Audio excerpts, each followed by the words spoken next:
소액 임차인 결정 기준에 따라 최우선면이 달라지게 되는 경우, 요 소액 임차인 결정 기준에 따라 최우선면이 달라지게 되는 사례를 여러분이 공부하게 되면 주택 임차인이 대항력은 어떻게 발생하고 우선 변제권은 최우선 변제권, 확정일자 우선 변제권은 다른 채권자들에 의해서 우선순위가 어떻게 되고 또 소액 임차인이 결정한 기준이 어떻게 되는가, 이 부분을 이제 알 수가 있는 거죠.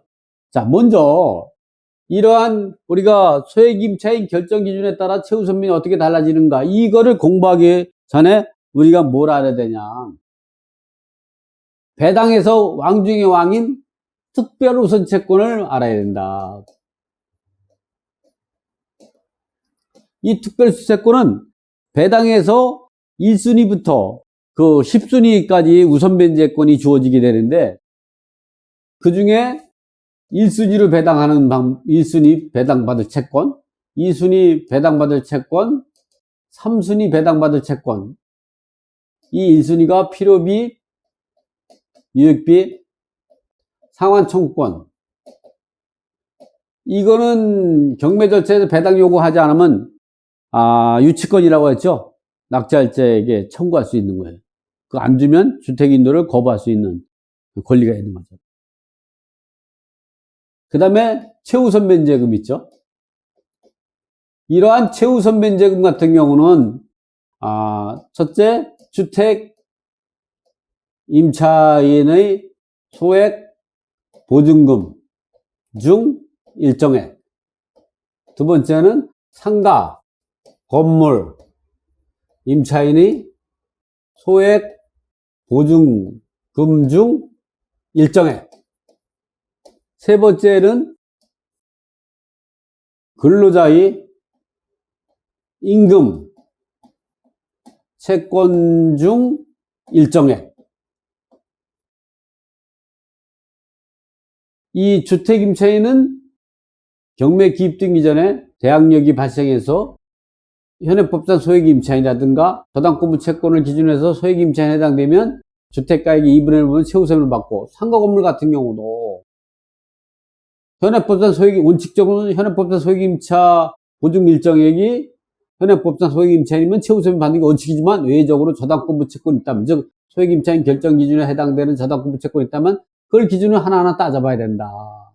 이 근로자의 임금 최우선 변제 같은 경우는 근로기준법 38조 1항에 있고, 근로자의 퇴직급여보장법 12조 1항, 그리고 상법 468조에 이제 사용인의 우선 변제권에 그런 내용이 나오죠.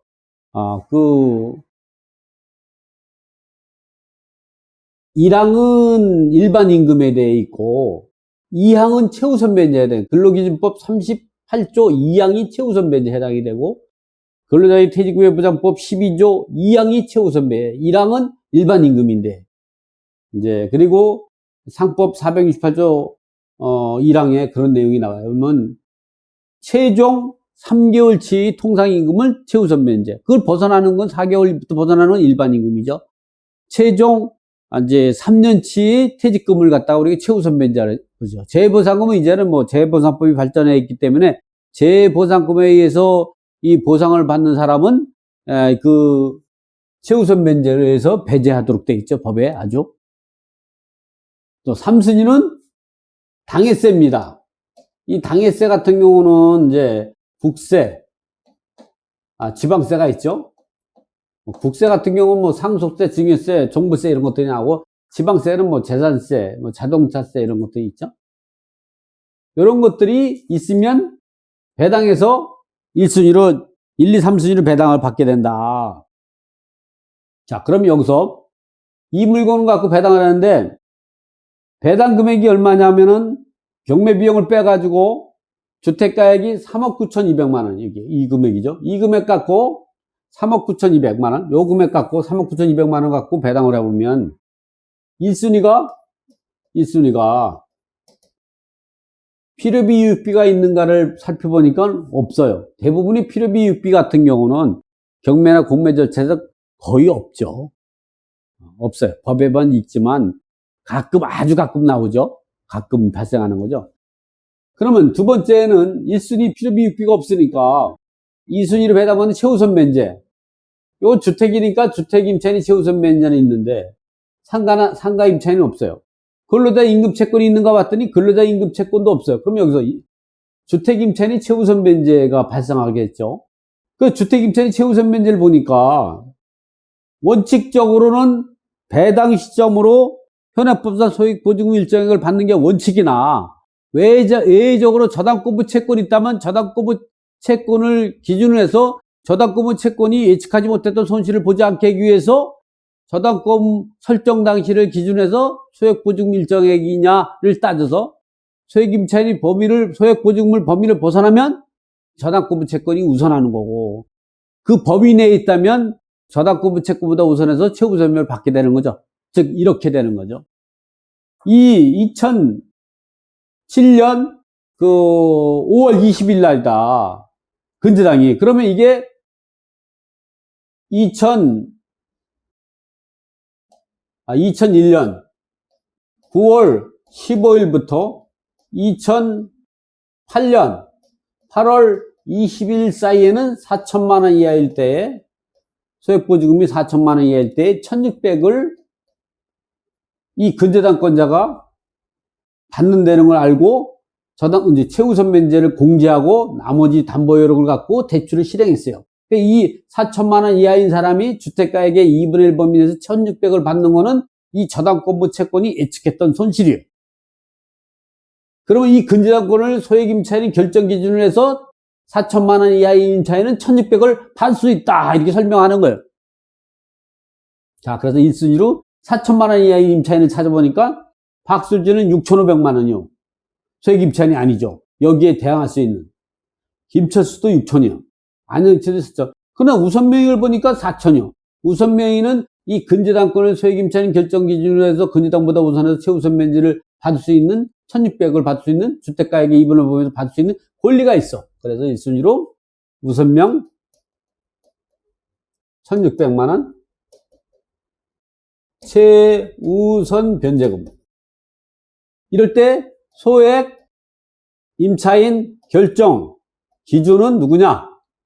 기업은행 근저당 4천만 원 이하일 때 1600 이렇게 기재하면은 아주 퍼펙트한 우리 배당표를 짠 거죠. 자, 그러면 이 순위는 누구냐? 더 이상 최우선 변제는 없어. 그 다음 누구냐? 3순위 배당받는 당해세가 있죠. 경매나 공매에서는 당해세가 없을 수가 없어요. 왜 그러냐? 경매나 공매가 들어가면요, 의무적으로 주소지 관할 세무서에 통지하도록 되어 있어요. 당해세가 있으면 청구하라. 그리고 부동산 소유지 시군 운면자에게 통지하도록 되어 있어요. 재산세 있으면 청구하라는 거죠.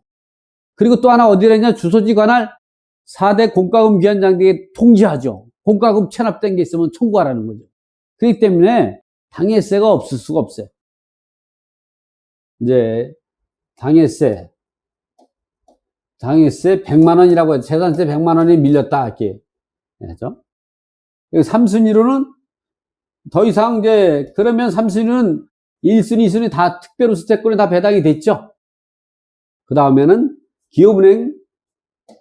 기업은행 얼마냐? 4,800만 원 저당권부 우선 변제금이죠. 자, 이렇게 되고 나서는 어떻게 되냐? 이렇게 배당을 했으면 지워요. 배당을 하면 소멸된 거예요.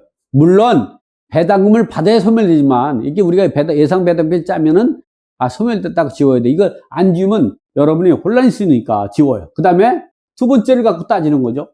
그러면 박수진이 확정이 저당권부 소액임차인 결정 기준은 저당권부 채권이라고 했죠. 저당권부 채권은 근저당, 담보가당기, 전세권 등기, 확정일자, 등기된 임차권은 임차권 등기와 임대차 등기라고 했죠. 자, 확정일자가 소액임차인 결정 기준이죠. 확정일자를 기준으로 하니까 2008년 8월 21일부터 2010년 7월 25일까지는 6천만 원 이하일 때에 2천만 원을 주택가액의 2분의 1 받을 수가 있어요. 그래서 그럼 6천만 원 이하인 사람을 또 찾아보는 거죠. 4순위. 4순위는 박수진은 6,500이야. 김철수는 6,000이니까, 김철수가, 누가 2천만 원 최우선 받고, 두 번째. 그 다음에, 안영철이 7,000이니까 소액임차이 아니야. 우선명은 소액임차인데 이미 1,600을 받았으니까, 초과금, 추가금, 400만 원 더 받으면 되죠. 우선명. 소액보증금 증가분이죠. 소액보증금 일정액 증가분이죠. 그래가지고 400만 원. 요거를 2차 최우선 변제라고 하죠. 2차 최우선 변제. 밑에 소액임차인 결정 기준은 박수진 확정일자가 되는 거죠. 계산을 해보고, 그 다음에 이제 5순위 가가지고는 박수진 확정일자. 일자로 해서 6,500만 원. 이렇게 하는 거예요. 그러면 지우죠? 지우면은 소액임차인 결정 기준이 이제 더 이상은 아니죠. 그럼 이거를 기준하죠? 이걸 기준하니까 새마을금고를 기준하고 김철수 확정일자를 기준하니까 어떻게 되냐? 2010년 7월 26일에서 2013년 12월 31일이죠. 그 구간에. 이 사람들이 예측할 수 있었던 소액보증금 일정액은 얼마냐면 7,500만 원인 사람을 소액임차인으로서 이 주택가액의 이분을 보면서 2,500을 최우선 면제 지급하게 하는 거죠. 그러면 6순위로 해서 7,500만 원 이하이니까 김철수가 이미 2,000을 받았으니까 증가분 500만 원을 더 받으면 되고, 두 번째, 또 안영철이는 한 번도 안 받았죠. 안영철이는 2,500을 받아야 되고, 세 번째, 우선명의는 500만 원만 더 두면 되고, 이걸 3차적 최우선 면제라고 하죠. 그리고 7순위로는 MK 근저당 1억 원. 그 8순위로는 김철수 확정일자.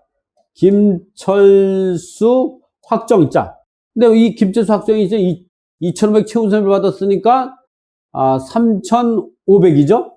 3,500을 받고. 그리고 이제 다 지워지는 거죠, 이렇게. 다 지워졌어요. 쉽죠, 이렇게 하니까. 자, 그리고 안영철 확정일자를 가지고 기준을 하니까 어떻게 되냐? 2014년 1월 1일부터 2016년 3월 30일까지는 9,500만 원 이하일 때 3,200이요. 그래서 안영철 본인도 받을 수가 있죠. 그래서 이 최우선 변제를 자리가 부족하냐 위쪽으로 좀 재우고 제가 마련하겠습니다. 특별우수채권은 여러분이 이제는 알 수 있겠죠?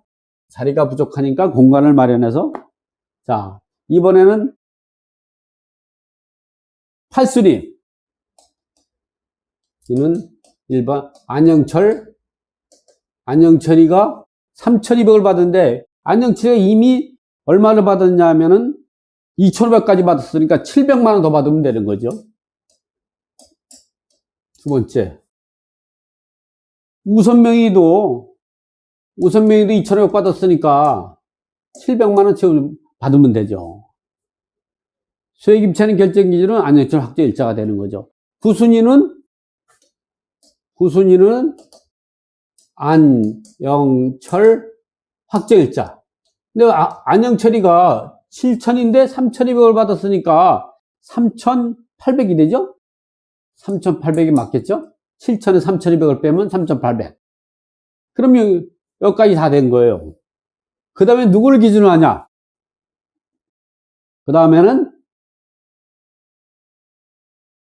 2018년 9월 18일부터 2018년 9월 18일부터 2021년 5월 10일까지는 얼마냐면 1억 1,000만 원 이하일 때인가요? 1억 1천만 원 이하일 때 3,700만 원이죠? 3,700만 원. 그 3,700이니까 10순위에서는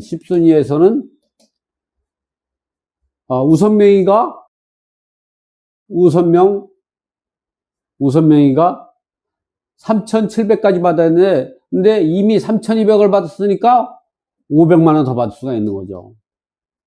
500만 원. 3,700을 받았는데 3,200 받고 500만 원 더 받고, 그 다음에 11순위는 정수민 확정일자. 정수민 근저당. 그 12순위는 돈이 이제 다 될지 모르겠지만 12순위는 나머지 우성명 확정일자. 돈이 얼마 되는지 모르지만 이런 식으로 나간다는 거죠. 이렇게 해당하는 거죠. 제가 책에 있는 내용을 한번 보고서 다시 요 내용 이렇게 되는 걸 책에 있는 내용을 갖고 여러분한테 복습을 시켜줄게요. 우선명의가 1,600만 원인데 1,600은 1차적 소액임차인 결정기준서 2007년 5월 20일 설정된 기업은행 근저당권자가 자기보다 선순위 최우선 변제권을 4천만 원 이하의 임차인이 1,600을 받을 걸 생각하고 1,600을 선순위 채권을 공제하고 설정한 기업은행 근저당권으로서 4천만 원 이하의 임차인이 주택가액의 2분의 1번에서 1,600을 받는 것에 대해서는 기업은행 근저당권자가 예측할 수 있었던 소액보증금 일정액이다. 그러나 이걸 초과되면 안 된다는 게 주택임대차법 시행령 부칙 제4조의 경과 규정이 있죠. 자, 2순위는 기업은행 4,800이고, 여기서는 좀 전에 제가 당해세를 계산했지만 여기는 당해세를 계산하지 않았죠. 근데 당해세가 있을 거로 생각해서 제가 100만 원 넣었지만, 여기는 당해세가 없다는 것만, 제가 여기에는, 책에는 없다는 것만 생각하고 우리가 판단하면 됩니다. 2순위 기업은행 4,800. 그 다음에 3순위는 우선명의 400만 원. 법 개정에 따른 소액보증금 증가분이죠. 그리고 김철수는 2천만 원. 이때 2차적 소액임차인 결정 기준은 2009년 10월 20일 날 설정된 박수진 확정일자다. 이때의 소액임차인 결정 기준을 따지면 6천만 원 이하일 때 2천이다. 또 4순위는 박수진 임차인이 6,500 확정일자 우선변제권이다. 5순위가 가진 우선명의 500만 원, 법 개정에 따른 소액보증금 일정액 증가분이고, 또 김철수도 500만 원이죠. 법 개정에 따른 소액보증금 일정액 증가분. 안영철 임차인은 한 번도 안 받았기 때문에 2,500을 최우선 변제받고, 3차적 소액임차인 결정 기준은 MK 새마을금고 근저당, 김철수 확정일자.